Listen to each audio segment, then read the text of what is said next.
Hey guys, I'm Morthadon, and we are back for Delicious in Dungeon Season 1, Episode 19. So, last episode we had the Shapeshifter, which was a fun episode trying to figure out who's who and which one's the fake, and a lot of them were very obvious, but there were a couple of them that were a little bit more challenging, so that was a lot of fun. And we're still on the trail of where Fallen ran off to, so I'm sure we're going to continue to follow that as we experience more of the dungeon and fun and creepy and weird things. So, yeah, I think we should just jump into this episode, shall we? We're going to start here in 5, 4, 3, 2, 1, now. A Netflix series.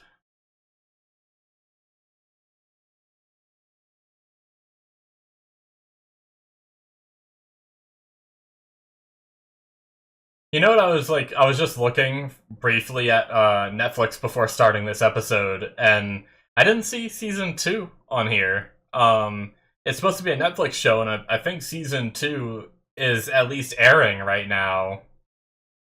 So I might need to figure out where season 2 is airing at to be able to watch it as we go forward, but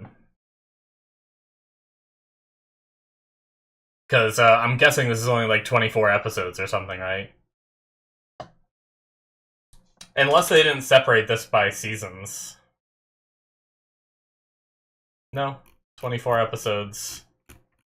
And I don't see like usually there's a back arrow to let you change seasons or whatever. So, oh.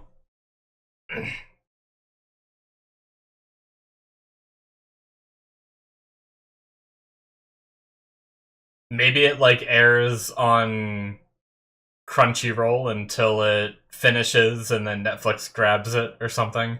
It's just weird that it starts with this being a Netflix series.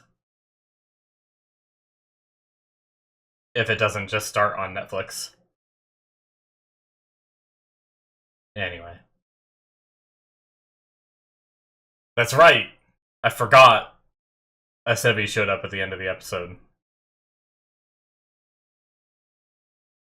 Why is she doing this, though?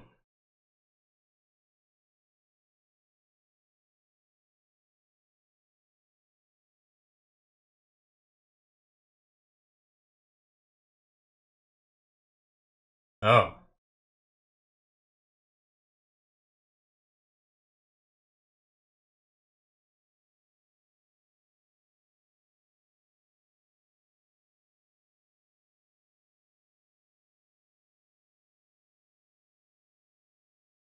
Oh. Cat girl.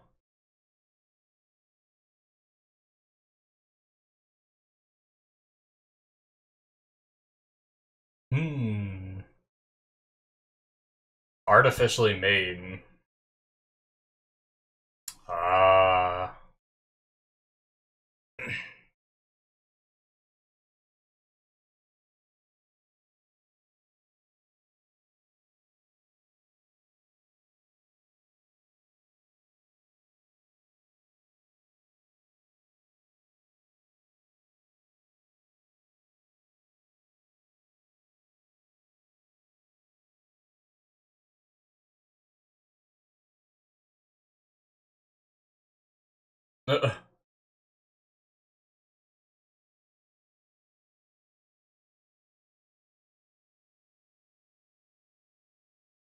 What? What an angle of Senshi.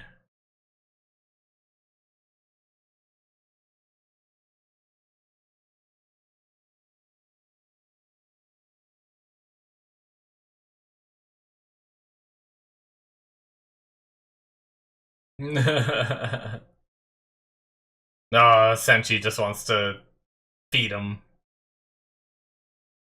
Getting stuck in your throat.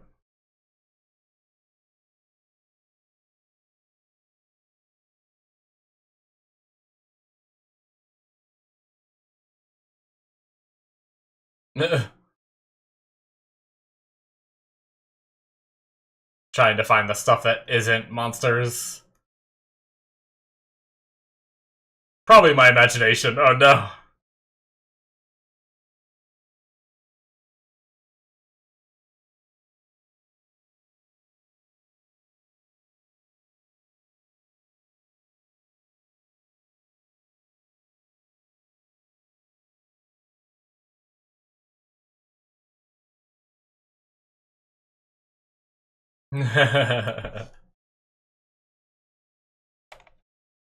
Oh, yeah, since you can't let people go hungry. Nice. Looks good.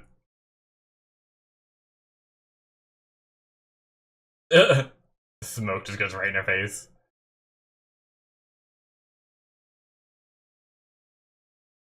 Nom, nom, nom, nom.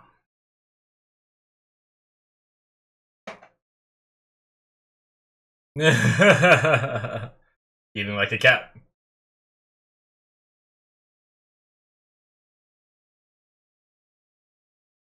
No.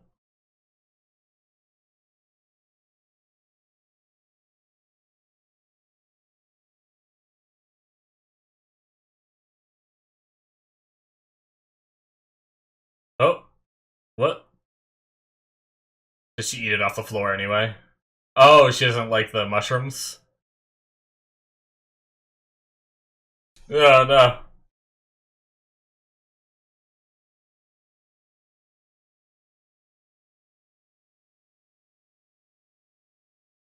Oh, no, Senchi's gonna school him. Her, him, I don't know. Did they say he's got no? I don't know. Oh. Oh, shit! Wait, what? Damn!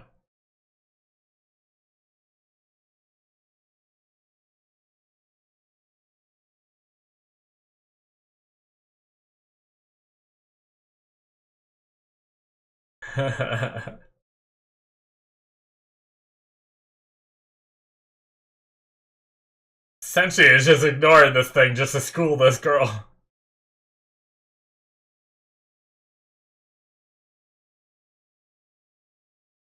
Oh.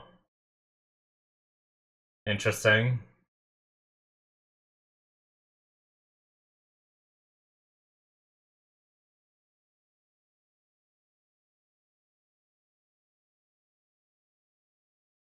Hmm.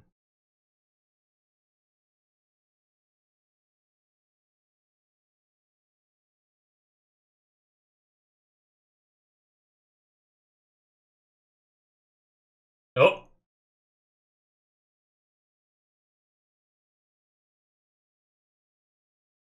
Nice.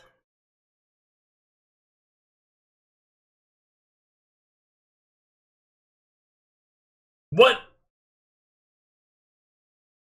Oh my god, it's paper, I guess. That wasn't. I thought that was like his foot or something he lit on fire. I was like, what is he doing? Cat girl, okay. He said cat girl, so I must have just read the pronoun wrong before.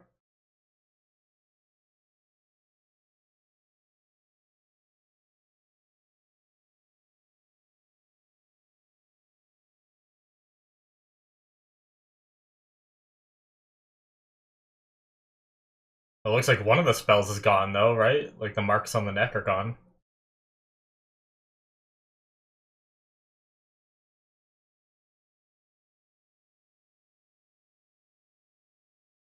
Hmm.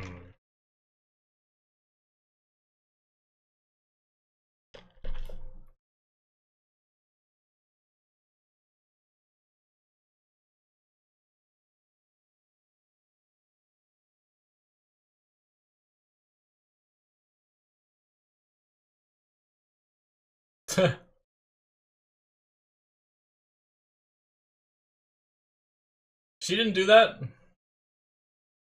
Not necessarily.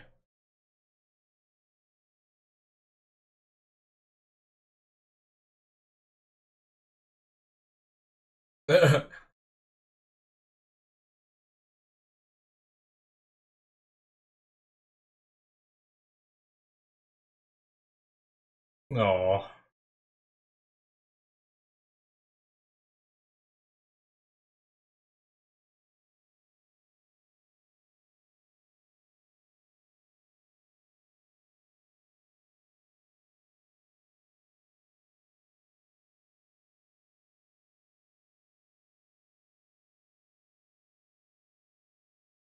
Hmm.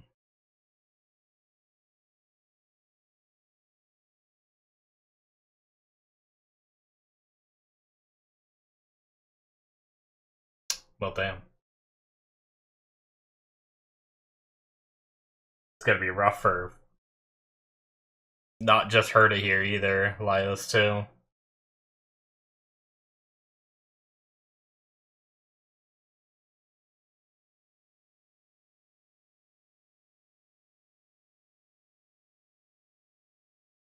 Hmm. So what do you do?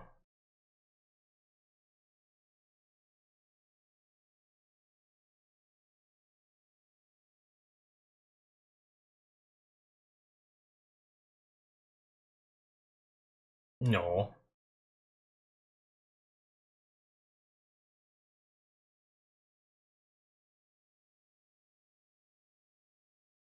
Gives him hope that maybe his sister can be okay.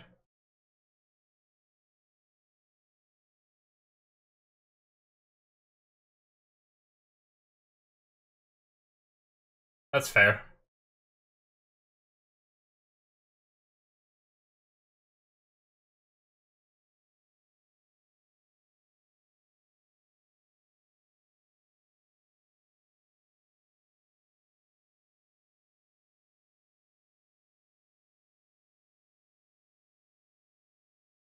Hmm. Ah. That could be cool.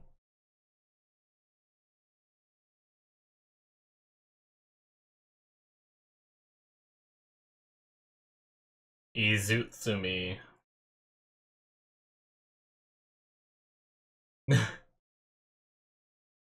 What?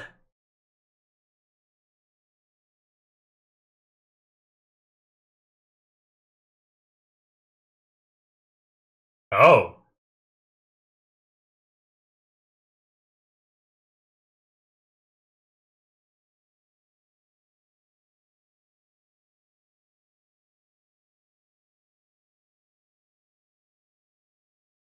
So it seems like he comes from some kind of nobility.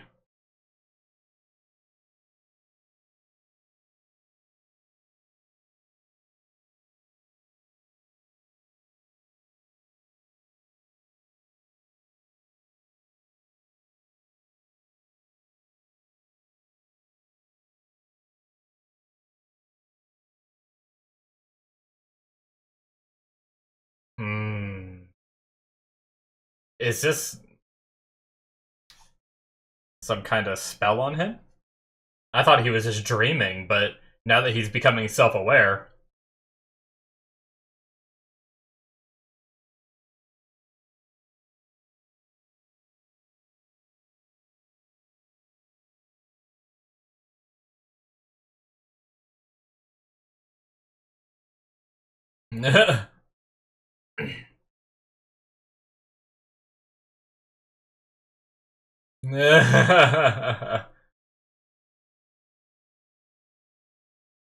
She's getting nightmares.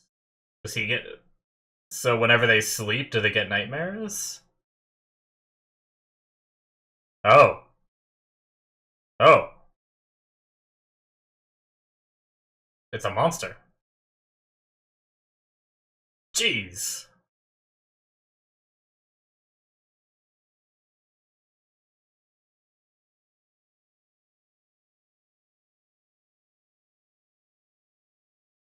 Oh. So he goes in the dream and then has his own nightmare, maybe?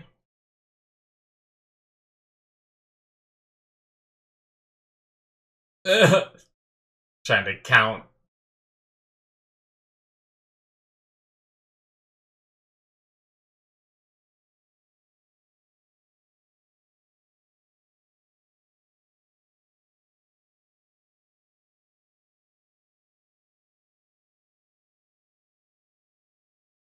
No, what? Oh my god! Fight your own nightmares. Some lucid dreaming right here. Ah, yes, the logic. Flawless. What the fuck? That was... like, I hated that. He's ripped his skin off and turned into a wolf. It worked. Maybe?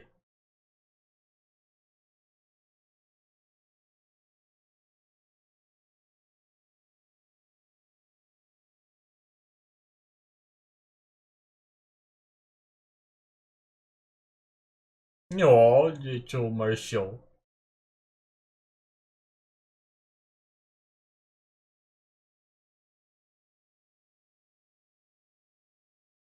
Uh-oh.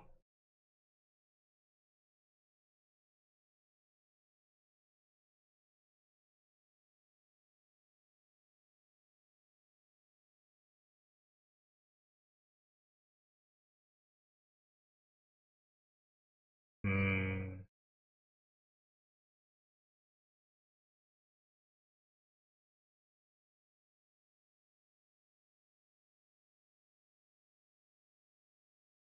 Oh, so he helped. I didn't catch if they said that he helped Shuro with it.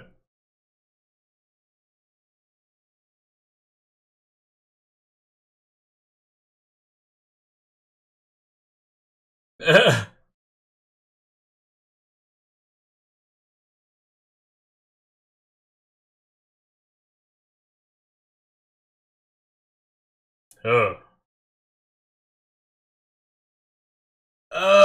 Oh, what is that thing? This just screams with her and runs.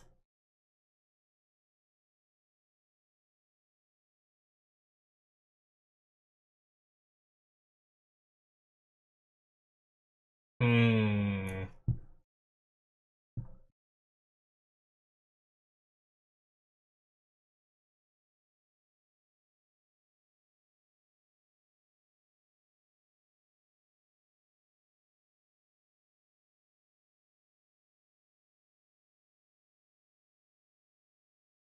Hmm, is there something more to it?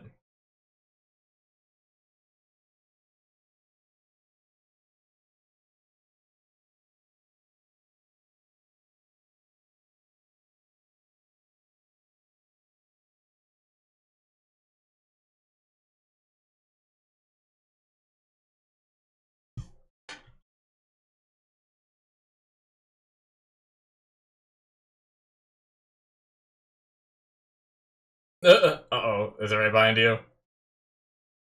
Well.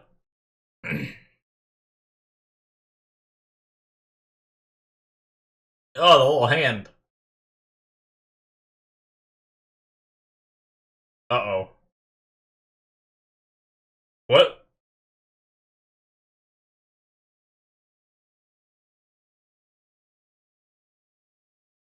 What happened to him? Oh.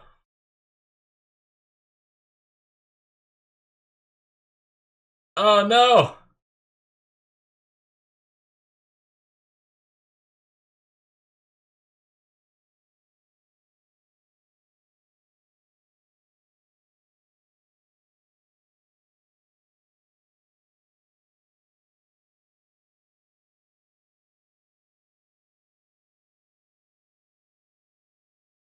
Hmm.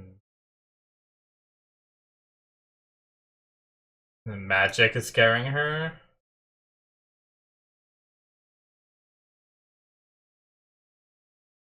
Oh, wait, what?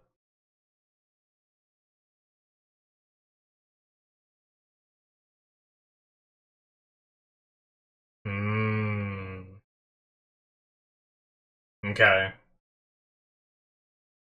It's like a metaphor for what happened, yeah.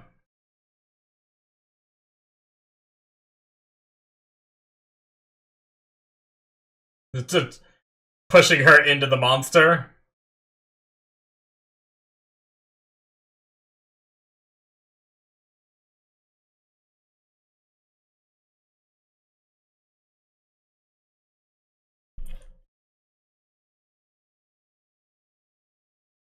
Ah. Oh, he's like aging. Yeah.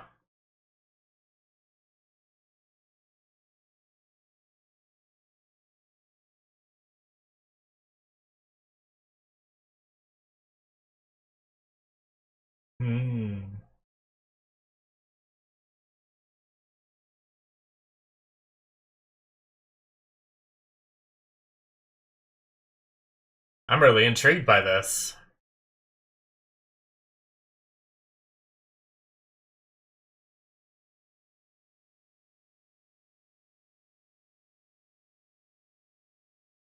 Hmm.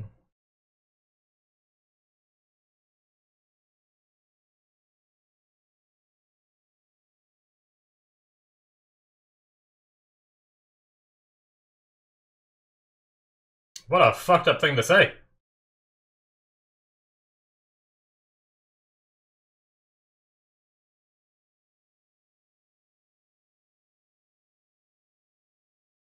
Mm-hmm.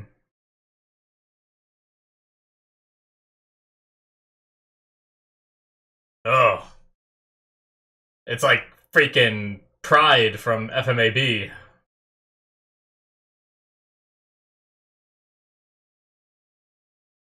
It really is like Pride.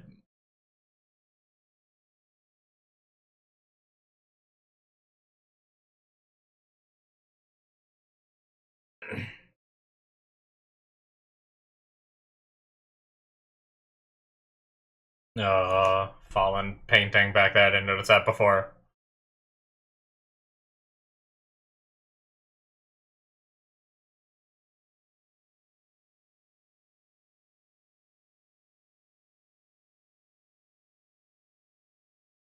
Hmm. Oh, his whole face. Oh, pulled the book out. Ooh.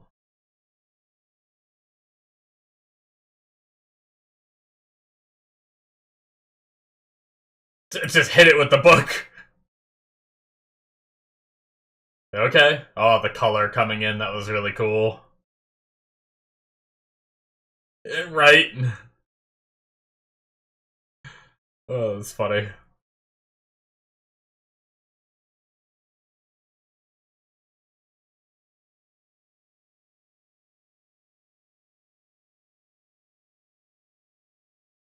They don't really remember.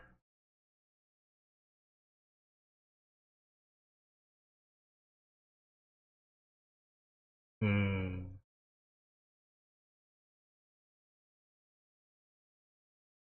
Nice. Oh, is that where the nightmare is?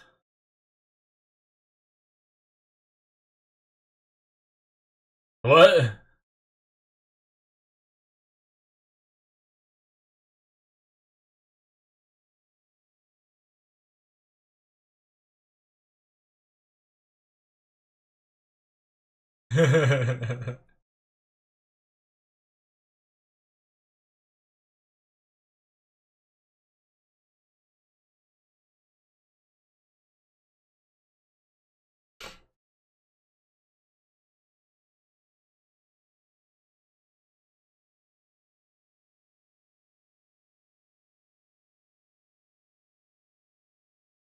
Ugh. It's like a seafood, and I don't like seafood. Wait, what? It, like, visualizes the dreams. What?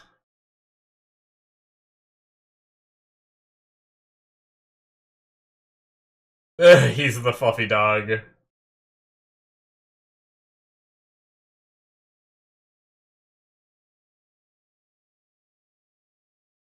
Oh my god.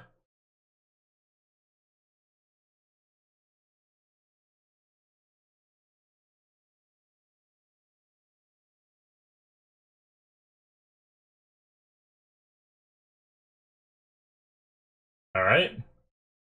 Cool. That was a fun one. Alright. So we had a Sebi. We found out what she's up to. With why she's here, why she was following them is because she's been following them since Shuro and them left. Just waiting for her moment, I guess, but she had a couple curses on her. One was the neck one. I don't really know what that one was for.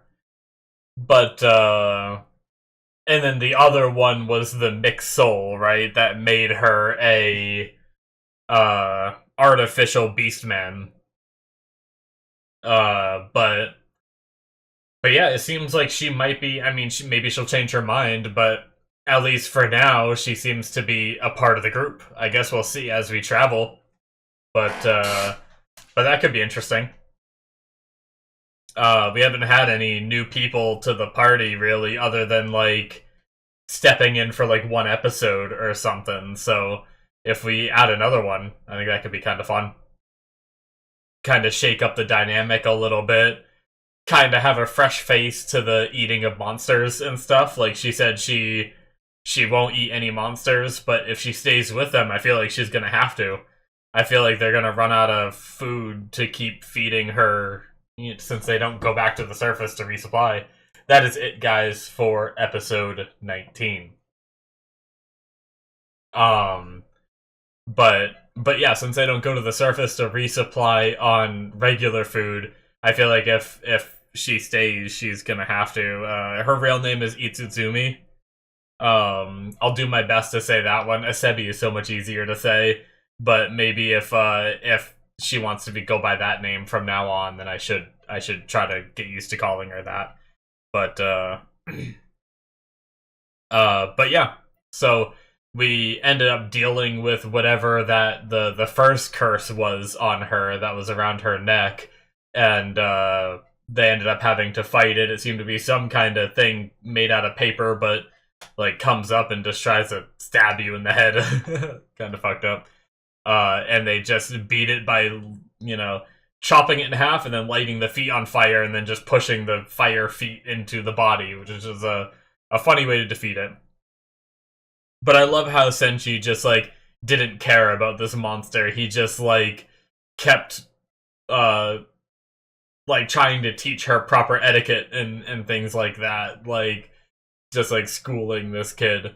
I wonder how young she is, like, or yeah, like, what... Is it the cat part of her that makes her eat in that weird way, or was it really just, like, a upbringing that didn't, maybe she didn't have parents or something? I wonder if we'll get a history on her as we go forward, but yeah.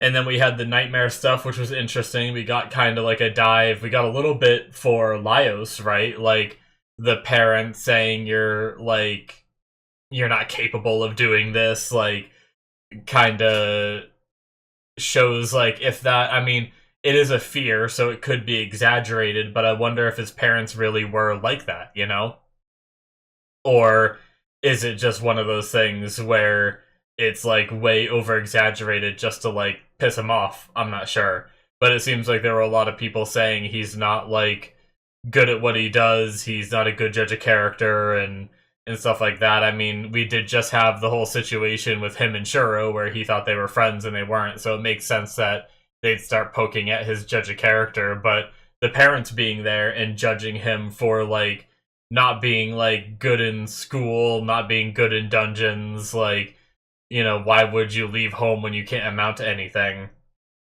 I guess that could just be typical, like, wanting to live up to your parents' expectations sort of thing, but anyway, it was interesting, nonetheless. And then we went into kind of the bigger problem one, which was, he handled that very quickly. He kind of lucid dreamed that and was just like, I'm just gonna drop a monster on you guys, fuck you, But then we went into Marcille's, where, she is a kid, she's got this guilt because of Fallen. She, seems like her dad died at a young age, and for whatever reason, her mom doesn't seem like the best person, because she's like, oh yes, Marcille, when you run you run faster than most people, which means that you're gonna survive while a lot of people die behind you. It's like, what? That's kind of a fucked up thing to say to a kid. And if I'm not mistaken, that was,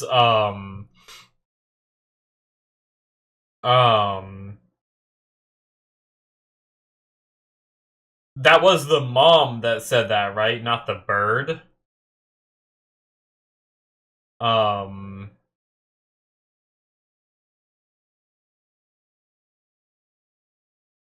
Here it is. I think this is the moment. If I could maybe ask, did your father die at a young age? We were at Papa's funeral, then Mama said... that when I run, I go a lot faster than everyone else. So at her father's funeral, her mother said this to her. That's fucked up. So that means I'm gonna have to say goodbye to a whole bunch of people. What a thing to say. And then you kept mentioning Pee-Pee, and then it just mentioned Pee-Pee was just a bird. Okay, there wasn't anything else. I was like, at first I was like, wait, did I read it wrong? And did the bird, was it like a parrot that said that to her? And maybe it was like a cursed parrot or something that kind of tormented her as a kid? But nope, it was just her fucked up mom saying some fucked up shit at her dad's funeral. But, yeah, she's worried about her loved ones dying before she does, and then we have, you know, her dad died, and her bird probably died, because she said, like, Papa and Pee-Pee and everything left her, and now Fallen, and she's, you know, she's feeling the guilt for not being able to successfully bring, you know, having this merging of souls happen, and all that, so... But I do like what, like, the beginning with Asebi being there, or Itsuzumi, and what Lio said about having some hope now, that if she's got a combination of like a mixed souls, then maybe Fallen's mixed souls, maybe Fallen's personality can win in the end, and maybe she'll look different permanently, but at least maybe it could be her personality. Granted, Fallen's appearance is way harder to, like, at least Itsuzumi's able to kind of cover up a little bit. She was wearing like a hood and stuff like that, and seems to be able to walk amongst everybody. I don't know that Fallen would be able to walk amongst everybody, being this like giant chicken dragon thing. So I think it's still gonna be challenging and difficult and all that. So, but I like that. But anyway, back to Marcel. You know, she's feeling all this guilt and all that. Plus, I don't know, there were a lot of those nightmares monsters in her pillow.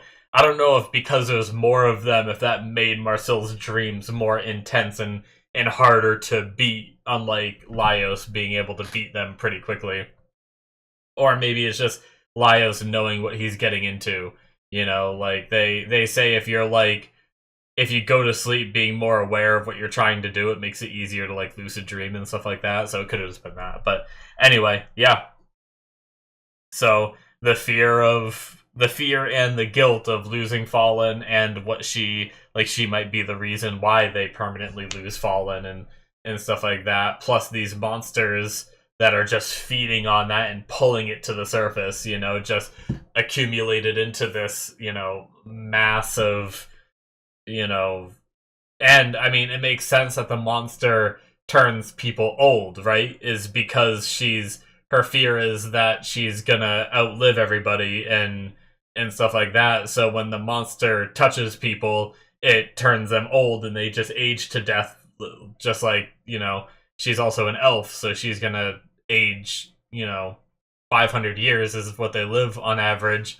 You know, like, she's gonna watch people like Laios and stuff like that die around her anyway.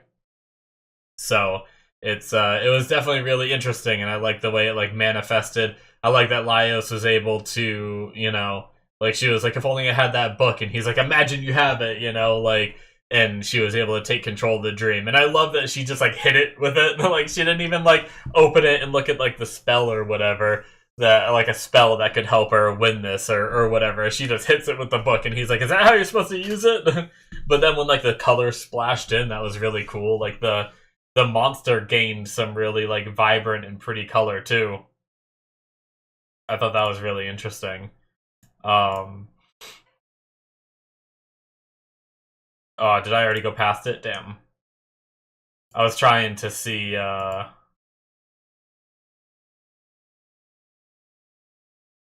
the... Damn. Okay, this should do it. She goes in, hits it, and then I wanted to see when the color splashes in. Yeah, it looks really cool. Like, all the different, like, it's like a bunch of different monsters all, like, mushed together. and you can see like all the different parts based on their color when it's not like black and white, how different they are and everything. That's really cool. Sweet. But yeah, that was a really good one, and now they dealt with it, and then they ate it. You know, as typical when they encounter a new monster, they're like, "How can we eat this one?" And it was just like, you know, what are they called? Like steamers. I think it's what they called when they take a bunch of like clams um and boil them in a pot, and then usually you like dip them in like water to rinse them, and then butter and eat them. My dad eats them all the time. Whenever we go to restaurants that have like seafood, that's what he gets. And as I said during the reaction, I hate seafood. I usually like whenever we go to seafood restaurants, I usually get like usually seafood restaurants have like chicken fingers and fries. Usually that's what I get because I don't like any kind of like fish or crab or lobster or clam or any of that. None of it. It's all I can do to put up with the smell when I go to places like that, let alone eating it. So, but but yeah. Anyway, very good episode. It had a lot of fun. Thank you guys so much for watching. Hit that subscribe button if you enjoyed. Check out my Patreon if you want to see 2 more episodes ahead of time.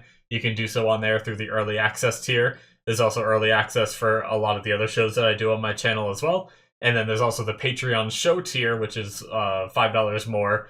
But you get access to shows that haven't even been released to YouTube yet. So things like Freerin, I've watched all of that on my Patreon. And season 1 and like half of season 2 for Solo Leveling is on there as well. And then for live action, there's some live action shows in the Patreon show tier. Things like The Last of Us, Shogun, Watchmen, and I've started The Expanse. I'm like on like halfway through season 2. So good stuff there. Check all that out. If you're interested in more content from me, links in the description below should be popping up on the screen. And I will see you guys in my future reactions. Bye-bye.